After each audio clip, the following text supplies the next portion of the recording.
ಇತಿಹಾಸ ಪ್ರಕಾರ ಇದು ನಮ್ಮ ಯೋಗೀಶ್ವರ ಮಠಕ್ಕೆ ಸೇರಿದಂತಹ ದೇವಸ್ಥಾನ.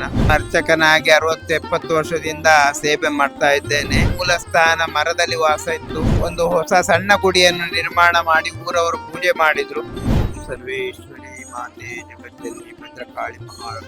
ಈ ಇತಿಹಾಸ ಪ್ರಕಾರ ಇದು ನಮ್ಮ ಯೋಗೀಶ್ವರ ಮಠಕ್ಕೆ ಸೇರಿದಂತಹ ದೇವಸ್ಥಾನ. ಇಲ್ಲಿ ನಾನು ಅರ್ಚಕನಾಗಿ 60-70 ವರ್ಷದಿಂದ ಸೇವೆ ಮಾಡ್ತಾ ಇದ್ದೇನೆ. ಅದೇ ರೀತಿ ಅಮ್ಮನ ಮೂಲ ಸ್ಥಾನ ಮರದಲ್ಲಿ ವಾಸ ಇತ್ತು.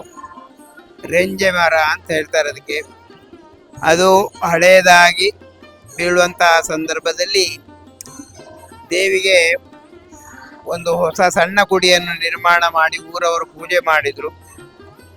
ಆಮೇಲೆ ಕಾರಣ ಭಾಗವಾಗಿ ನಮ್ಮ ಕಾಲದಲ್ಲಿ ಇಷ್ಟು ದೊಡ್ಡ ಒಂದು ಇತಿಹಾಸ, ದೊಡ್ಡ ಗುಡಿಯಾಗಿ ಇವತ್ತು 9 ದಿವಸ ನವರಾತ್ರಿ, ವರಮಹಾಲಕ್ಷ್ಮಿ ಪೂಜೆ, ಹಾಗೆ ಎಲ್ಲ ಹಬ್ಬ ಹರಿದಿನಗಳು ದೇವಿಯ ಸನ್ನಿಧಿಯಲ್ಲಿ ಬಹಳ ವಿಜೃಂಭಣೆಯಿಂದ ನಡೀತಾ ಉಂಟು.